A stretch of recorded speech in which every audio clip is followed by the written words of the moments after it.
সবার আগে চলুন অতিরিক্ত করা বলতে ঠিক কি বোঝায় তা বোঝার চেষ্টা করি। নিশ্চয়ই যারা সীমা অতিরিক্ত করে আল্লাহ তাদের ভালোবাসেন না। কিন্তু আমরা সবাই জানি আল্লাহ আজ্জা ওয়া জাল্লা কোরআনে কাফির বা অকৃতজ্ঞদের নিন্দা করেছেন। আল্লাহ আজ্জা ওয়া জাল্লা তাদেরও সমালোচনা করেছেন যারা মুনাফিক এবং শিরকে লিপ্ত। কিন্তু কোরআনে ব্যাপকভাবে আলোচিত আরেকটি দল সম্পর্কে আমরা তেমন কোনো কথা বলি না, তারা হলো মুসরিফিন। প্রসঙ্গত আপনাদের অবগতির জন্য বলছি, সহজ কথায় মুসরিফিন হলো যারা সীমার অতিরিক্ত, প্রয়োজন অতিরিক্ত বা মাত্রাতিরিক্ত কিছু করে। ফেরাউনের জন্য এই পরিভাষাটি ব্যবহার করা হয়েছিল। কোরআনে বলা হয়েছে ওয়া আন্নাল মুসরিফিন হুম আসহাবুন নার, এবং সীমা লঙ্ঘনকারীরাই জাহান্নামী। তাই এটা আসলেই কঠিন একটা শব্দ। যারা অতিরিক্ত করে, মাত্রাতিরিক্ত করে, আর বেশি বা অতিরিক্ত করার বিভিন্ন পর্যায়ে রয়েছে। আল্লাহ তাআলা কোরআনে একজন নবীর উদ্ধৃতি দিয়েছেন যখন তিনি তার সম্প্রদায়কে উদ্দেশ্য করে বলছিলেন ওয়ালা তুতিউ আমরাল মুসরিফিন, এবং তোমরা সীমা লঙ্ঘনকারীদের নির্দেশের আনুগত্য করো না। সুতরাং দেখা যাচ্ছে সীমার অতিরিক্ত করা একটা ঘৃণিত খারাপ গুণ, আর বিষয়টা উপলব্ধি করা গুরুত্বপূর্ণ। আল্লাহ আজ্জা ওয়া জাল্লা আকাশের বর্ণনা দিতে গিয়ে বলেছেন আস-সামাআ রাফাআহা ওয়া ওয়াদাআল মিজান, অর্থাৎ তিনি আকাশকে সমুন্নত করেছেন আর তাতে তিনি পাল্লা স্থাপন করেছেন, ভারসাম্য স্থাপন করেছেন।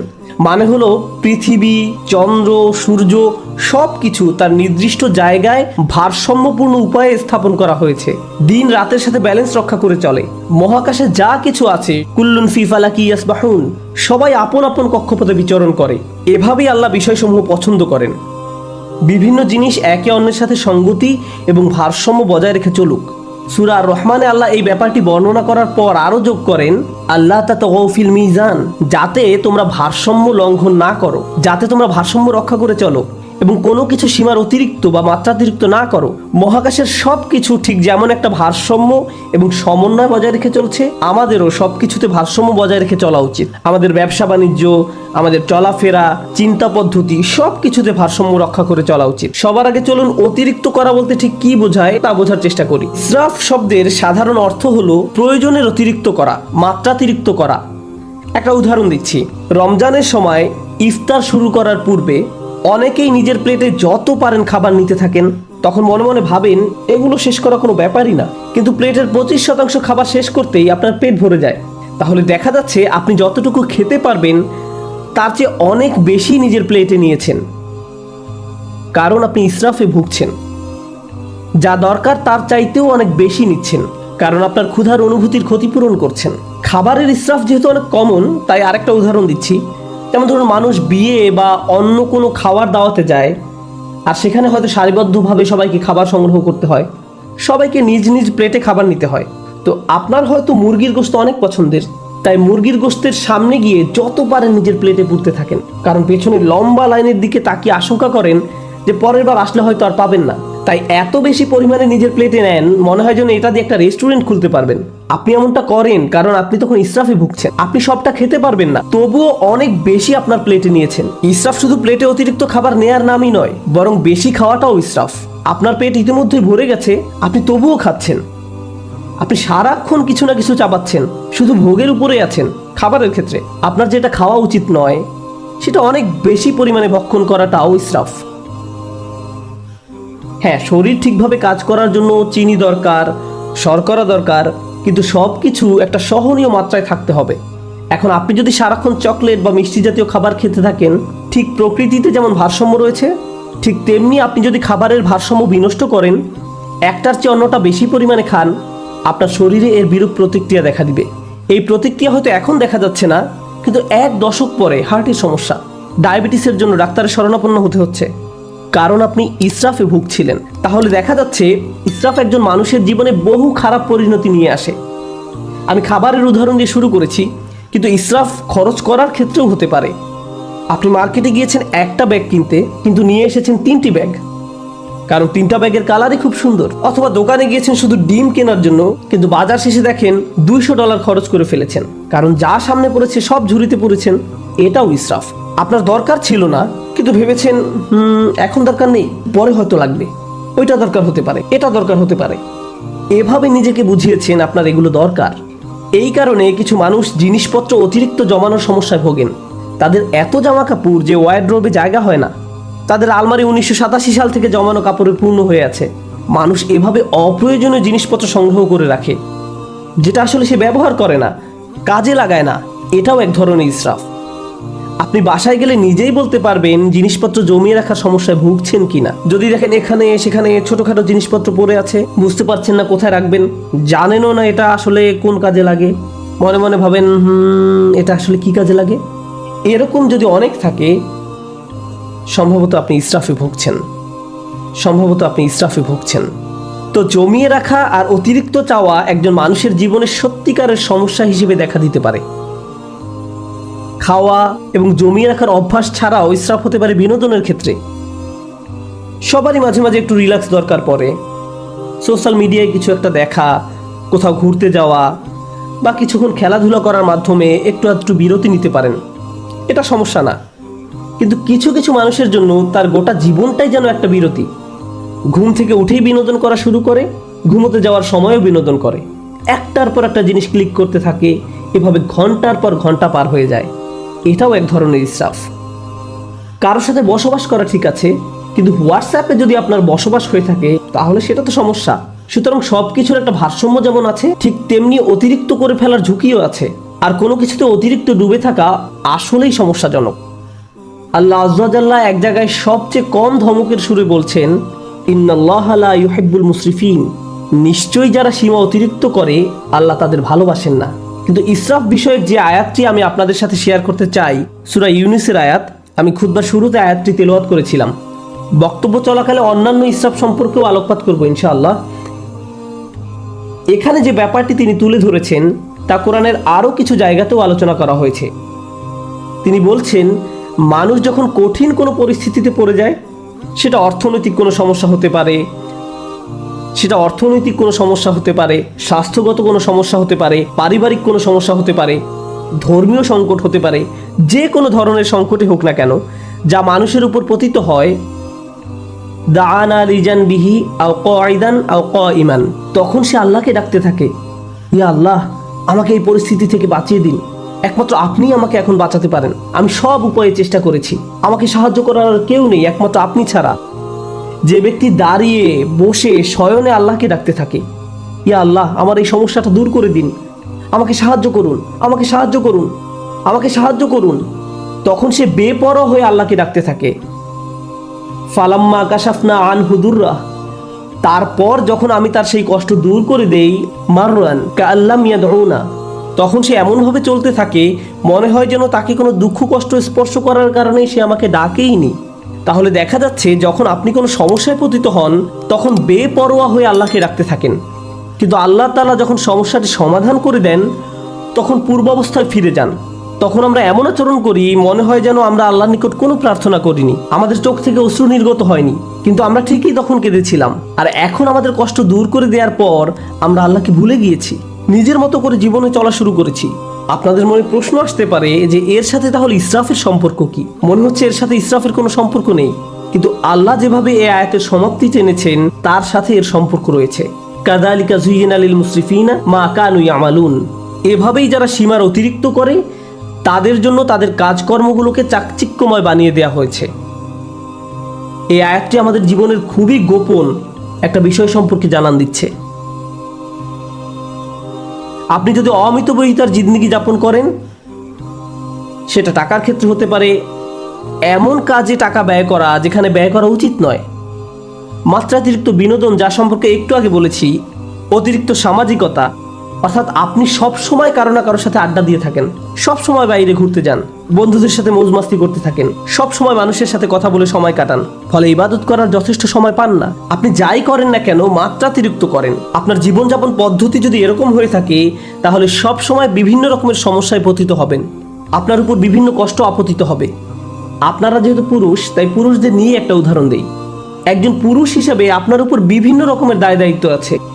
আপনার বাবা মায়ের প্রতি দায় দায়িত্ব আছে, ভাই বোনের প্রতি দায়িত্ব রয়েছে, আপনার স্ত্রীর প্রতি দায়িত্ব রয়েছে, আপনার সন্তান সন্ততির উপর দায়িত্ব রয়েছে, তার উপর রয়েছে ধর্মীয় দায় দায়িত্ব, চাকরির দায় দায়িত্ব, অর্থনৈতিক দায় দায়িত্ব, বন্ধু বান্ধবের খোঁজ খবর নেয়া, নিজের শরীর ঠিক রাখা সহ নানান রকমের ব্যাপার চারিদিক থেকে প্রতিনিয়ত আপনাকে টানছে।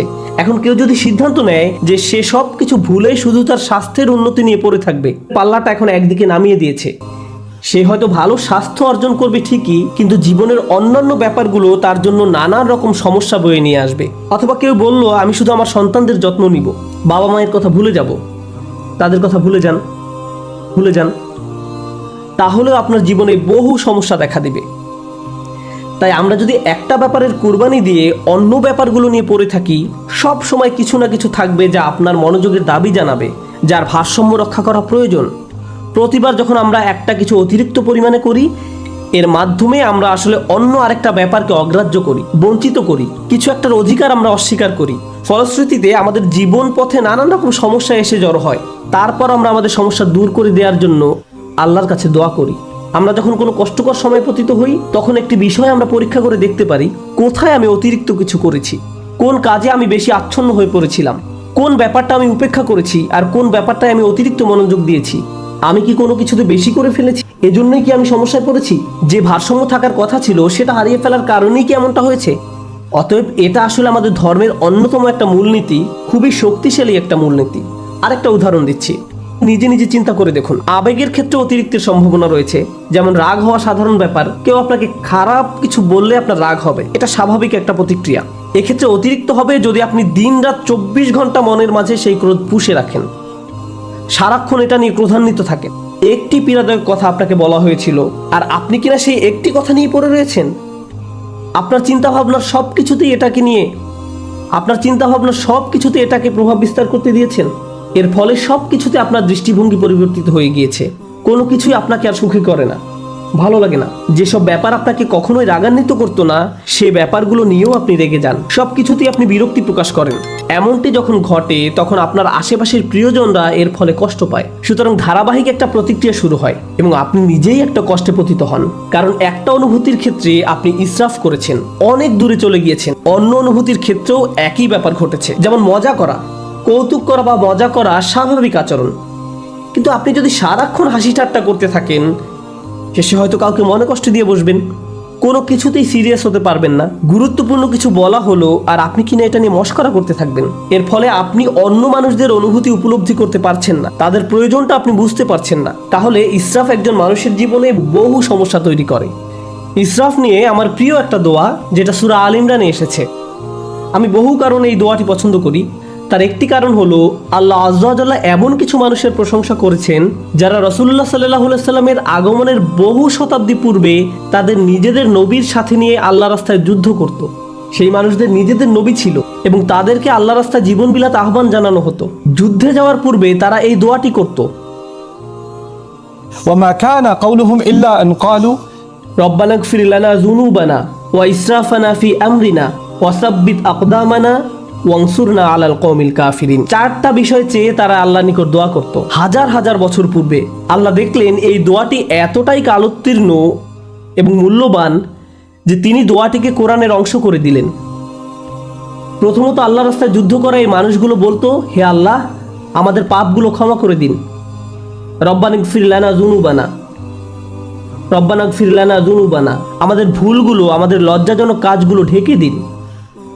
দ্বিতীয়ত ইসরাফানা ফি আমরিনা, এবং বিভিন্ন কাজে কর্মে আমাদের যে বাড়াবাড়িগুলো রয়েছে তাও ঢেকে দিন। জীবনের বিভিন্ন ক্ষেত্রে প্রতিটি সিদ্ধান্ত নেওয়ার সময় যে বাড়াবাড়িগুলো করেছি, সীমার অতিরিক্ত যা কিছু করেছি, সেগুলো মাফ করে দিন। তাহলে তারা তাদের পাপগুলোকে একটা সমস্যা হিসেবে দেখলেন এবং কাজে বাড়াবাড়িগুলোকে আরেকটা সমস্যা হিসেবে দেখলেন। জানেন, দিন পালন করার ক্ষেত্রে অতিরিক্ত করার সমস্যা দেখা দিতে পারে। কোরআন আমাদেরকে বলছে, লা তাগলু ফি দীনিকুম, তোমরা দিনের ব্যাপারে বাড়াবাড়ি করো না। দিন পালনের ক্ষেত্রে কিভাবে বাড়াবাড়ি হয়? যেমন একজন বলল, আমি কোরআন শিখতে চাই। আমি বললাম, চমৎকার, খুবই খুশি যে তুমি কোরআন শিখতে চাইছো। সে বলল, না, আমি দিনরাত 24 ঘন্টা কোরআন পড়তে চাই।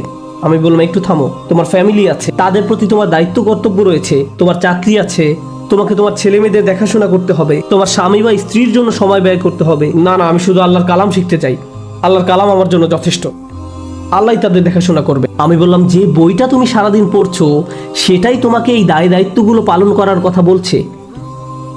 এভাবেও ইসরাফ ঘটে।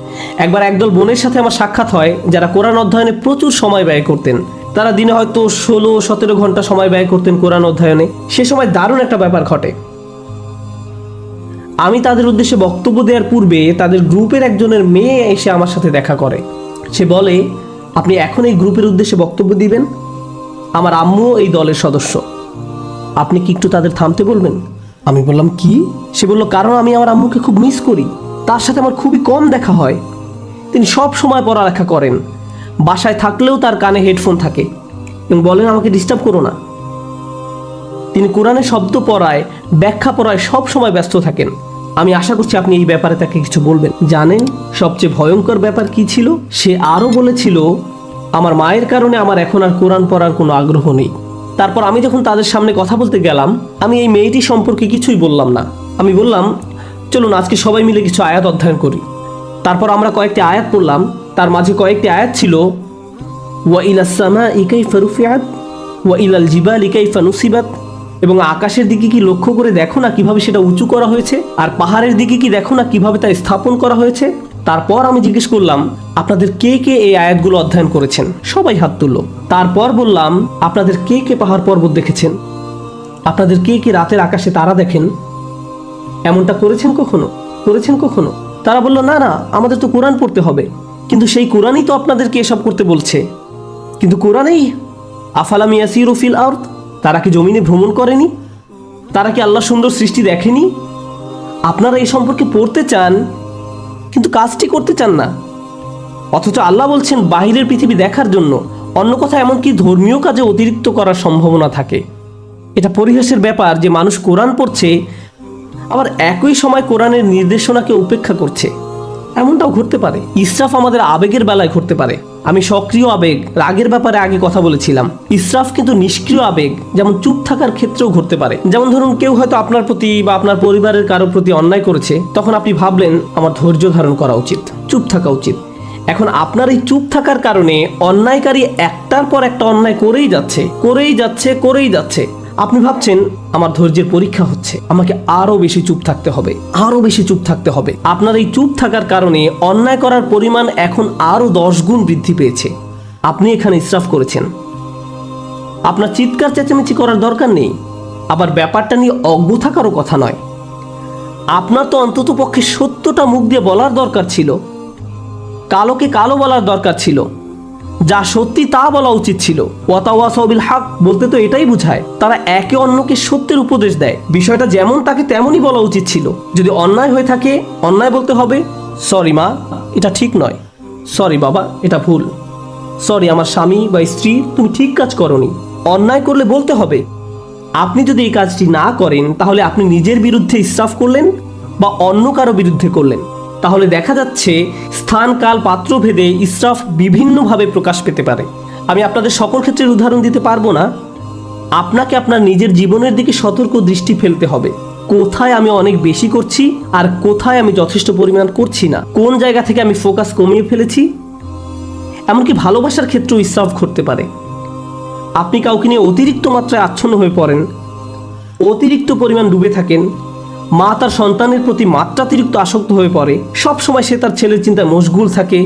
কি করছে এখন, কি খেয়েছো, ভালোভাবে ঘুমিয়েছো, তুমি কি এখনো অফিসে, বাসায় আসবে কখন, বাসায় আসছো না কেন। সারাক্ষণ ছেলের চিন্তা তাকে ব্যস্ত করে রাখে। কোনো মা যদি এমনটা করে, তাহলে সে তার স্বামীর প্রতি কর্তব্য পালন করতে পারবে না। তাহলে সালাতে যেভাবে তার মনোযোগ রাখার কথা ছিল রাখতে পারবে না। তাহলে সে তার নিজের স্বাস্থ্যের যত্ন নেওয়ারও সময় পাবে না। এক্ষেত্রেও আমরা একই পরিণতি দেখতে পাচ্ছি। আপনি যখন একদিকে মাত্রাতিরিক্ত মনোযোগ দিবেন, তখন অন্য দিকগুলোর ভারসাম্য নষ্ট হবে। আর এই ভারসাম্য ঠিক রাখা সহজ ব্যাপার নয়। এজন্যই এই দোয়ার কথাগুলো আসলেই তাৎপর্যপূর্ণ। প্রথমে আমরা আল্লাহর কাছে আমাদের গুনাহ মাফের জন্য দোয়া করছি, তারপর আমরা দোয়া করছি আমাদের কাজকর্মে বাড়াবাড়িগুলো ঢেকে দেওয়ার জন্য। অন্য কথায়, যখনই আপনি কোনো কিছু মাত্রাতিরিক্ত করে ফেলছেন, নিশ্চয়ই এর ফলে অন্য কিছুর ভারসাম্য বিনষ্ট হয়ে গিয়েছে। ওয়াসাব্বিত আকদামানা, আমাদেরকে দৃঢ় পদ রাখুন, আমাদেরকে অবিচল রাখুন। সাব্বিত আকদামানা, পা সুদৃঢ় করুন। আমরা এখান থেকে কি শিখছি? ইসরাফ কি করে? ইসরাফ আপনার জীবনের ভারসাম্য নষ্ট করে ফেলে। আমরা সূরা ইউনূসের অন্য একটি আয়াত শিখেছি, ইসরাফ আমাদের জীবনে নানা রকম সমস্যা নিয়ে আসে। আর এখানে আমরা শিখছি আমাদের পা দৃঢ় থাকবে না যদি আমাদের জীবনে ইসরাফ থাকে। প্রতিবার যখন কিছু আপনি মাত্রাতিরিক্ত করছেন, জীবনের অন্য কিছু তার গতিপথ হারিয়ে ফেলতে পারে। আপনার জীবনে এখন উদ্বেগ উৎকণ্ঠা দেখা দিয়েছে, আপনি সমন্বয় অনুভব করতে পারছেন না, আপনি আপনার অন্তর দিয়ে তা উপলব্ধি করতে পারেন এবং বাইরে থেকেও সঠিক মনে হয়, কিন্তু সবকিছু যখন ভারসাম্য হারিয়ে ফেলে, ঠিকমতো ঘুমাতে পারেন না, মানসিক শান্তি হারিয়ে যায়। আপনার চিন্তা ভাবনার দিকে নজর দিলেই বুঝতে পারবেন ইসরাফ করছেন কিনা। শুধু নিজের চিন্তার দিকে নজর দিলেই, যদি আপনার পা দৃঢ় থাকে এবং যে অবস্থায় আছেন সেখানে যদি নিজেকে নিরাপদ অনুভব করেন, এটা আসলে প্রমাণ করে যে আপনার জীবন থেকে ইসরাফ দূর হয়ে গিয়েছে।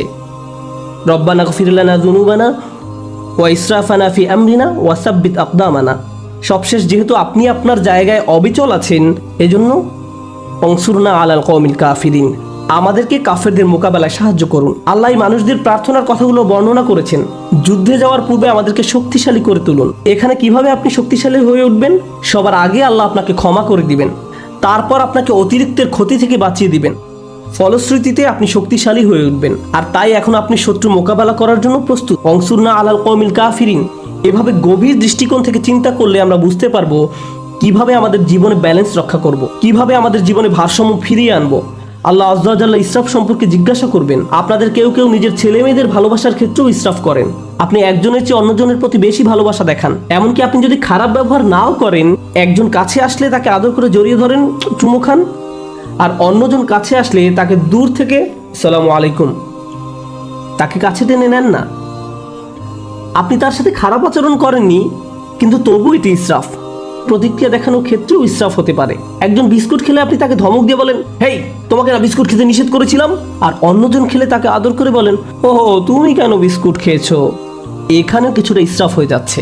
আপনার এমন আচরণ ভবিষ্যতে দুইজনের মাঝে সমস্যা তৈরি করবে। সে আপনার প্রতি ক্রুদ্ধ হবে না, সে রাগ দেখাবে তার ভাইয়ের প্রতি। তারপর আপনি ভাবেন তারা এভাবে মারামারি করে কেন? তারা পরস্পর মারামারি করছে আপনার ইসরাফের কারণে। আপনি এটা তৈরি করেছেন, আপনি এই সমস্যা তৈরি করেছেন। সুতরাং আমি এবং আপনি যেভাবে চলাফেরা করি, যেভাবে মানুষের সাথে আচার ব্যবহার করি, অন্যদের সাথে আবেগের দিক থেকে যেভাবে আচরণ করি, আমাদের মনের অবস্থা কেমন থাকে, এই সবগুলো বিষয় পুনরায় পরীক্ষা করে দেখতে হবে, যেন আমরা ইসরাফ করা মানুষে পরিণত না হই। কারণ আল্লাহ সুবহানাহু ওয়া তাআলা ইসরাফ করা মানুষদেরকে ভালোবাসেন না। এজন্যই আল্লাহ বলছেন, লা তুতিউ আমরাল মুসরিফিন, যারা সীমার অতিরিক্ত করে তাদের সিদ্ধান্তের অনুসরণ করো না।